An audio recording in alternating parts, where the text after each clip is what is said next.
Good morning from America, everyone. Yeah, so I'm not going to waste any time. There obviously was a letter from the chairman, so let's jump right into it right away. Like there's no reason to not jump into it instantly. So let's just get it out of the way so I can play the game and start making progress. Well, kind of, but yeah. Long ago, lost in the midst of time before COVID at CitizenCon 2949. What is with his intros to every letter from the chairman? We showcased the first in-game prototype of traveling from the Stanton system to the Pyro system via a jump point. Yep, 2019. 2019. We're almost saying this like it was a good thing. After a much longer than anticipated development process, what was teased in 2019 becomes a reality for all players when we launched Star Citizen Alpha 4.0 to the live servers as part of what we're calling 4.0 preview. So a lot of people are calling this like 4.0 Lite. I think 4.0 Lite is actually a pretty fair name for it instead of 4.0 Live or things like that. It's definitely 4.0 Lite. For the first time in our history, we will run 2 live releases in parallel, each with their own progress and persistence. This means that you'll have the unique opportunity to choose whichever version you want to dive into, at least for a little while. This is a good thing because I haven't finished Save Stanton on my alts yet, so now I have the opportunity to do so. At this stage, we both want and need the high traffic of a live release to thoroughly test server meshing and the newly refactored systems, more on that in a moment, that rely on it as they go through their final paces. We acknowledge that we did not have the time to get all the mission types working before our holiday break. Well, I'm getting notes from people in chat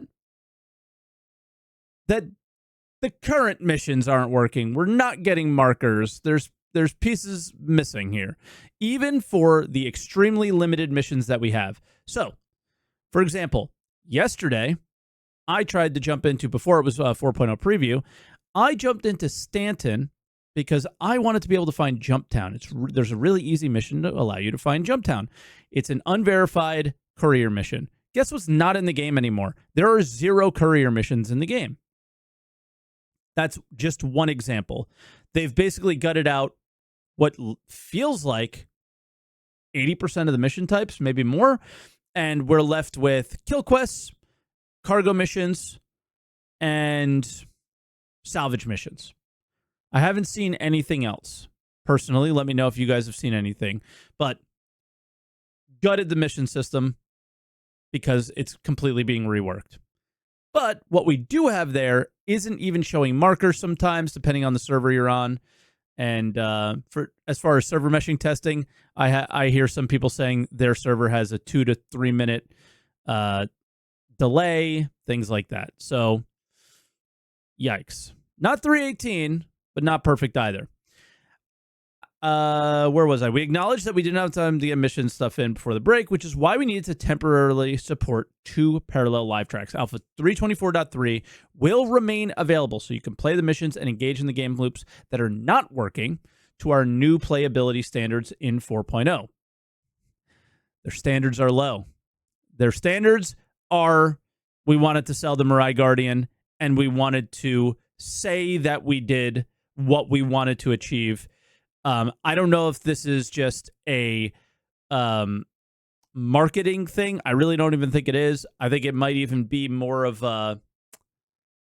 It's hard to say that it's a camaraderie thing because they've made a lot of decisions lately that do not support their employees very well, right?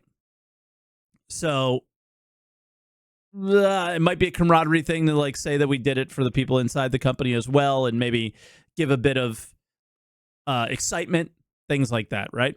Meanwhile, the 4.0 preview will also be accessible from your launcher as a second live option. If you're not interested in previewing 4.0, you could simply select Alpha 324.3 from the dropdown and continue enjoying the current live build. Now, I checked out something. I was very curious. Unfortunately, I fully believed that this would work. So I put my alt character that I definitely want to have play in Pyro, so I might have to RP a little bit, their trip through the first jump point, in Orison. And I did that on purpose because I wanted to test something. I wanted to test account recopy.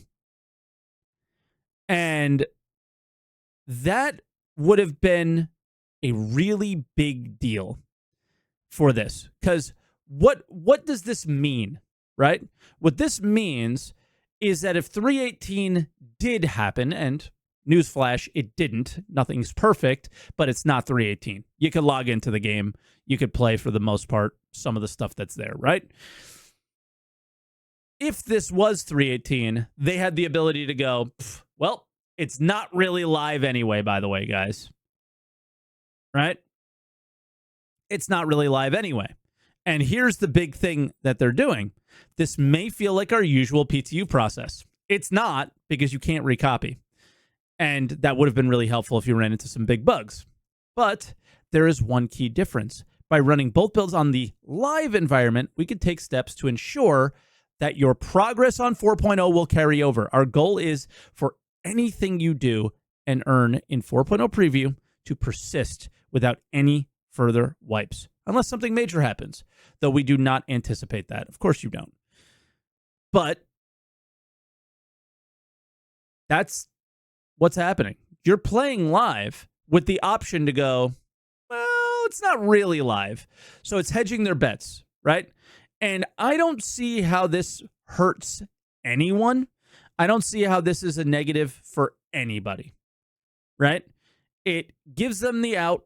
It kind of leaves it in the back of our mind that this isn't really live. So if our progress doesn't persist, oops, no big deal. They just get to go, oops, not really live though. So we told you it wasn't really live, and that would kind of be okay. Right? Yeah, it's the only option they really had outside of delaying it, which I still think would have been the right choice. In hindsight, you would have called this 325. You would have done server meshing on, just Stanton for a while, and blah blah blah blah. I don't know. It would have been different, I'm sure, if they knew what they were coming up against here. They would have done it differently. But here we are, right?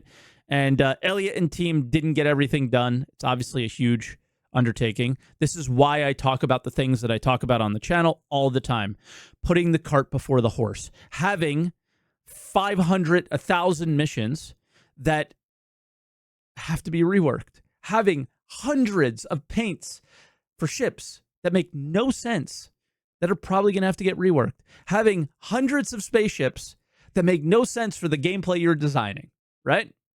That you have to work the gameplay around the ships that you created. So it's all sorts of things like that's what I'm talking about all the time. So interesting, right? That said, it's important to note that progress made enough. Oh yeah, we already touched on that.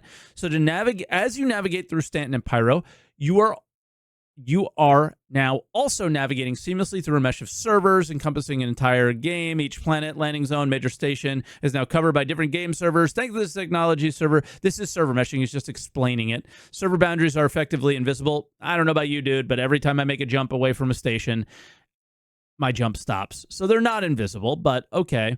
Even at our high levels of fidelity, ensuring smooth, uninterrupted gameplay, my jumps are getting interrupted still. So there still are... You still notice it for now. It's not done yet, right? The work isn't done. This means that server performance, playability, and overall health are now local to each of the nodes in the server mesh. Even the dreaded server crashes are now localized to those regions. So, yeah, you could be on the same shard, so like EU10, and I could be playing the game happily in Stanton while you're crashing nonstop in Pyro, right? Those are things that can happen. And even to the fact that I can be on Yella and you could be on Walla, and you could be crashing and I'm not, right? It also means improved performance as each server is simulating fewer entities, resulting in more responsiveness and allowing the game we are striving to create to finally shine through its content. You got to make some content before it can shine through, buddy. But the AI seemed to be a little bit more punishing, right? And yeah, some things are working better, others are not.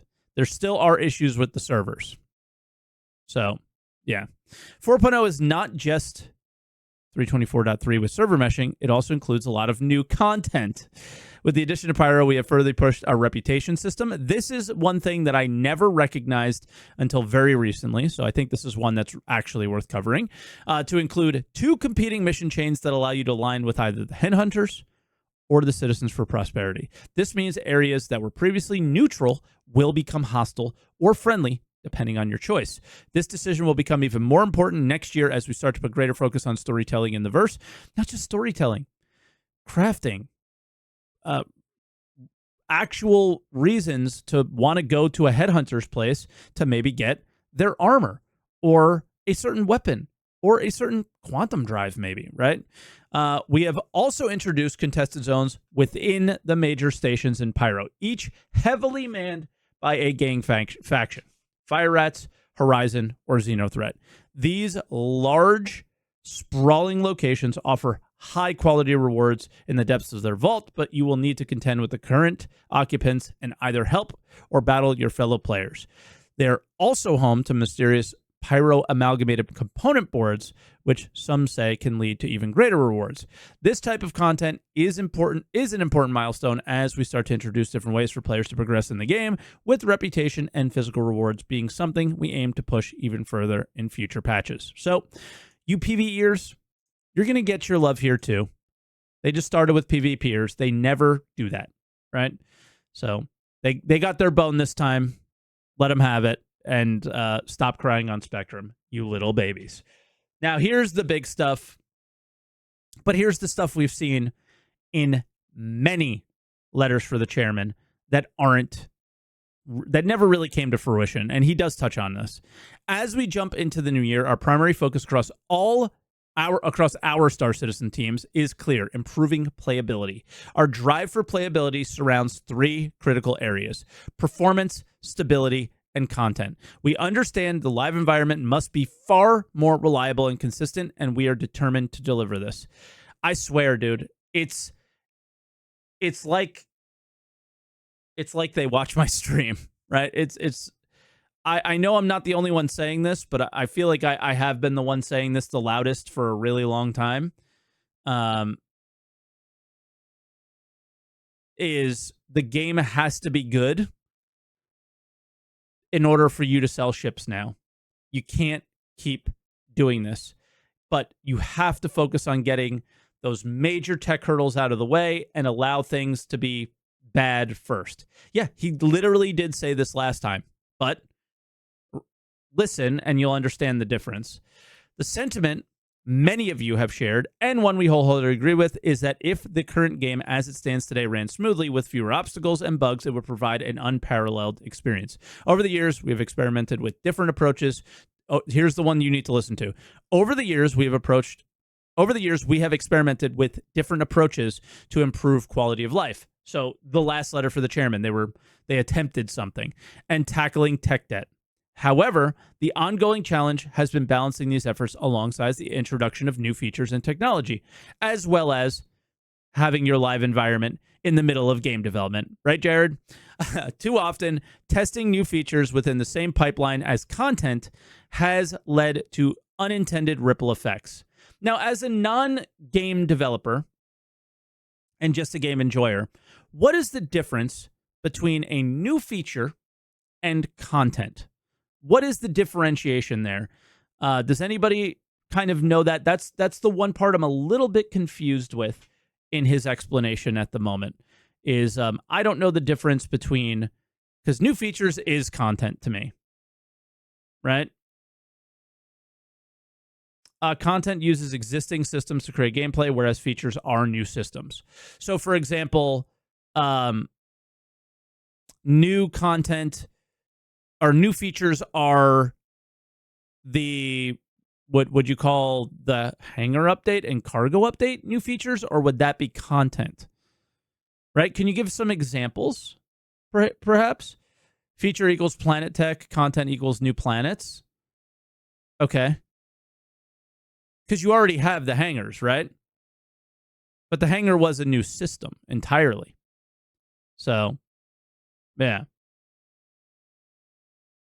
I don't know. Content equals new weapon ships, etc. Features equal new gameplay systems. Okay. I got to keep listening to this. Like reading this, and maybe it'll make more sense.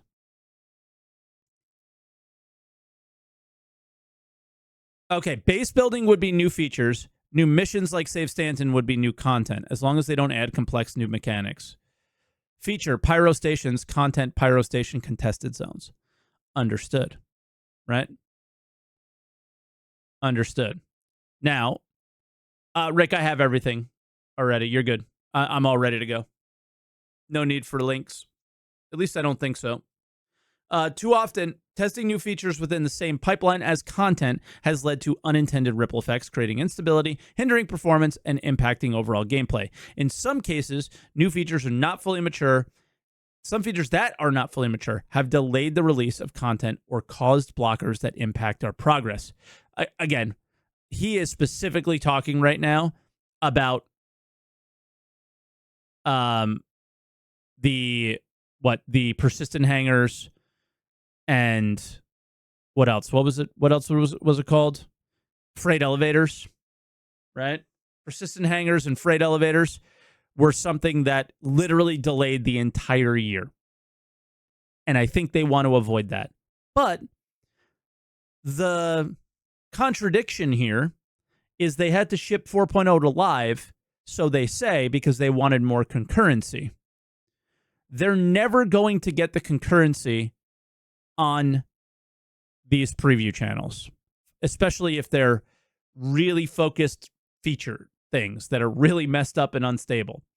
So that's something that's weird. This has prompted us to reevaluate our approach to feature and content rollout, focusing on steps that we can take to bring the game to a better state while maintaining steady delivery. So this is where, hey, what we tried before didn't work. We did want to try to deliver quality of life to you, and it just didn't work. So we're going to try again. Take that with what you want, and actually take the entire thing with a grain of salt, because it's coming from Chris Roberts, right? How many times have we read these letters, and how many shit years have we had, right? Some people want steady and stable. Some people want just get the content out the door, right? Hopefully this can deliver both, but I think we get things slower now, no matter what. To achieve our goals, we're making a fundamental change, decoupling feature development from content creation and general fixes. This means new features will no longer hold up content delivery or risking destabilizing the live environment. This approach will leverage the tech preview channel, which was reserved for major new pieces of technology like replication layer and server meshing, but will now extend to gameplay feature testing too. I guess they thought that worked really well, and they're going to go with it. Now, how is this good? Hopefully things will be more stable. How is this bad? They have the opportunity to tinker forever, and they also, unfortunately, I think, are going to do the cart before the horse thing again. So, for example, if they were doing content creation, well, a big feature most likely would tie into that content creation. Think Save Stanton, right? You couldn't do Save Stanton without freight elevators. But if they decided to do Save Stanton without freight elevators, they would eventually have to make Save Stanton work with freight elevators, having to go back and rework the work of the content delivery because they added new features, right? So they'll eventually be slowing themselves down again in a different way. And this is why I think we'll get things slower. On paper, this all sounds like a great idea. Again, like Meyer saying in chat, how will it work in practice? I can see there being some issues, but at this point, now that you have climbed the hurdle of mission refactor, kind of, barely, not at all. But yes, on server meshing for the most part. And no, not at all on transit refactor. And whatever else big tech thing that might come, probably dynamic server meshing would be the next one after that. Once you pass those hurdles, the idea of not having a stable live environment is pretty idiotic, I think, because you now have the framework in which you're building the game, and there's no more excuses. You can't excuse the servers for your game not being fun or working well. You can't excuse, you have 30 FPS servers and you still have horrible bugs. So they have a lot of options now to fix because they are not just blaming it on the servers anymore. So the idea that you're having a more stable environment just in general is going to happen anyway because the servers are doing less work, and now they have to fix the bugs because they can't blame the bugs on the servers anymore, right? So they're going to find the bugs. Maybe I could say this a different way. They're most likely going to find the actual root to the problem, whereas the very obvious issue would be considered the servers. Oh, well, it's probably the servers, right? And now they can actually go to the root of the problem and fix it. When a new feature is deemed too complex or risky to require focus testing, we'll introduce a separate experimental PTU, ePTU, channel dedicated to that feature. Testing in this isolated channel will allow us to refine and stabilize the feature without impacting content and broader development work. Only once this feature is fully greenlit, it will integrate into our standard Evo PTU live pipeline. So ePTU, for the first time ever, unlike a lot of the community thinks, will have an actual reason behind the E. So it will be experimental is now what it will be. And it will actually be experimental. So that'll be a thing. This means we'll have more stability and predictability on our ongoing game releases, as the main development stream will not be disrupted by untested features still being worked on. Who's going to test those features? Is it going to be us, or are you actually going to test them internally without us? I've done a lot of stuff with the QA people in this patch, and messaging them and helping them and doing the best I can. And yeah, they worked too hard, some of these guys, and they deserve a medal for this stuff. But are there enough of them to actually QA enough of, maybe if it's really focused, yeah. But if it's the entire game as a whole, maybe they don't have to as much if things are more stable. We'll see. Alongside this playability initiative, we're also tying together our content releases so that it feels more connected to the world. This means, this is the weirdest one. This means that each new content drop will be more focused and drive an overall narrative forward, similar to our Overdrive and Save Stanton events. What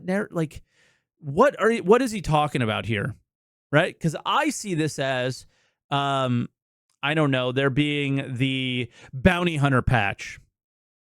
They deliver, I don't know, maybe one new bounty hunter concept ship, a bounty hunter ship to live, a fix to the Hawk so you can actually put people in the little thing in the back. The security centers on the stations are actually functional, and you have new bounty hunter missions, plus the new kind of maybe QED work and so on, right? That would be actually kind of a narrative to me. But when they say narrative, I really hope they don't mean Overdrive or Save Stanton events, because this is doing that's the exact opposite, I think, of what we need. So we'll see. So for me, I want to see the mining patch, the cargo patch, the PvP patch, the whatever, right? Focus on getting these things really solid and fun. When like Jared says, put your development Eye of Sauron on it. Put it on the whole feature, the whole experience, and not just one little thing. That's what I would love to see. We are taking this approach to deliver more things to do more often than we have in the past, where we have frequently been held hostage by tech or feature work that has taken longer than anticipated. I hope this is true. I don't believe him.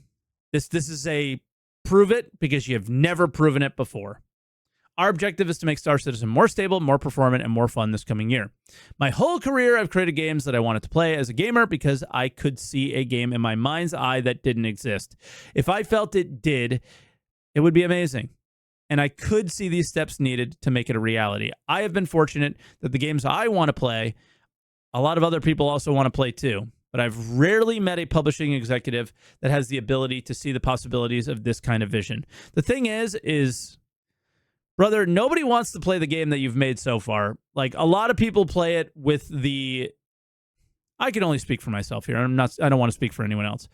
But I feel like I only play it for what it could be and not for what it is. What it is right now, it has its brief moments of fun, but anybody who is looking at this and saying it's anything other than a complete mess is lying to themselves, right? I think Void Dude is the best example. Void Dude has found his little niche inside this giant game that is really, really fun. If you don't know who Void Dude is, check him out on YouTube. It's, well, I guess it would be Voidy Vids on YouTube. But yeah, like, he's found his little niche in piracy, and that stuff is kind of always able to happen. But, for example, myself hasn't found anything. And I am incredibly frustrated because the gameplay loops I want were on PowerPoint presentations at CitizenCon the last 2 years and not in the game, right? And I can't even fake it to make it interesting, that much at least.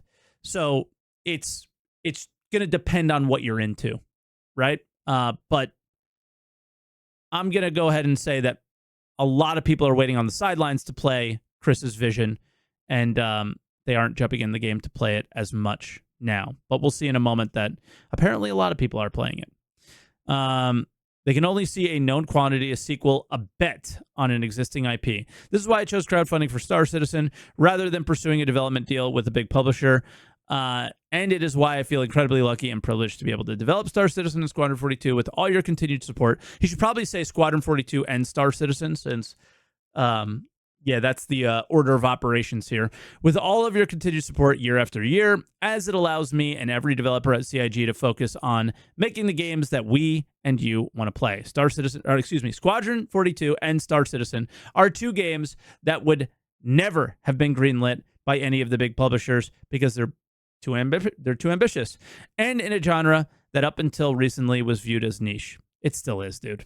It still is. They require patience and investment that I doubt any publisher would have the stomach for. Yet here we are, thanks to all of you.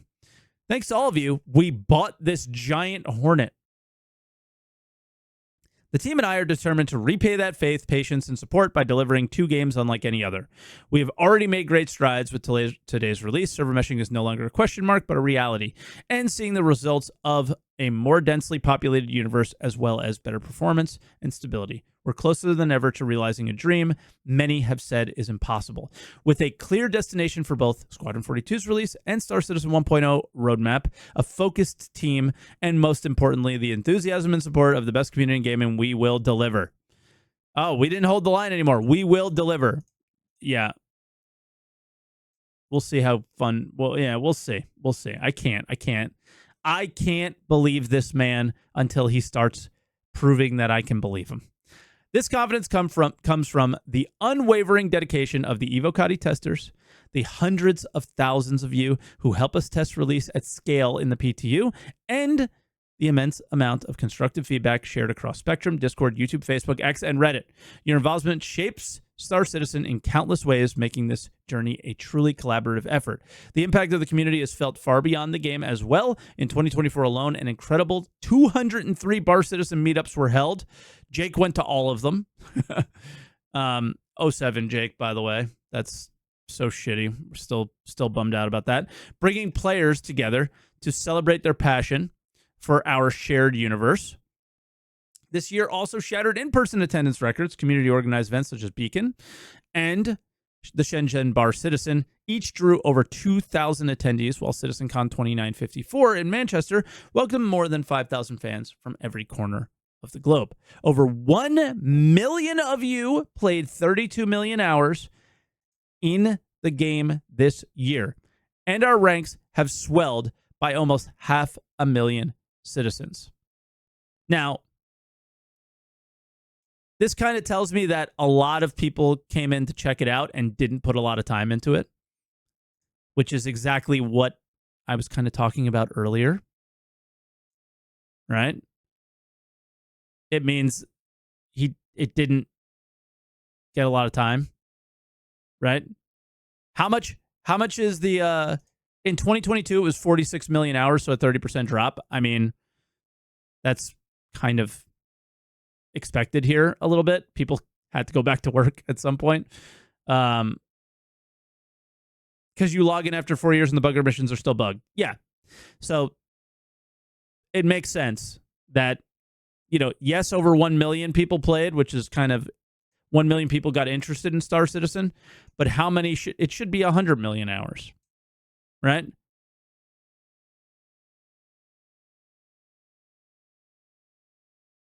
That means on average, over the entire year, people have only played 32 hours of this. And then you have people like myself, every streamer who streams the game regularly. How many hours have we put in this year? 1,000? Maybe more? Right? We're putting that average up. So it's very telling what I was saying before about, the state. And I think that they recognize this, is that the stability has gone down. The feature work is less interesting. And I fully expect, if they deliver on their goals, for these hours to be significantly higher. This 100% shows the state of the current experience right now. This is a community that is only getting stronger. The journey hasn't been without its challenges, but nothing great ever comes easy. And there's no one we'd rather have on our side than you. Thanks for all your support in 2024. Wishing you happy holidays and looking forward to the great things we do together in 2025. Yeah, man. No excuses anymore. No excuses. That's it. This is it. There's no more excuses. Deliver. And that's it. Right? Deliver, and that's it. You're either going to see it go way over 1 million and way over 32 million hours and a lot more funding in 2025, or you're going to see it go down. Right? Are you going to see it go down? No overpromise or anything this time. The goal is just to polish what they have. Do we go back? Okay, I don't know about that.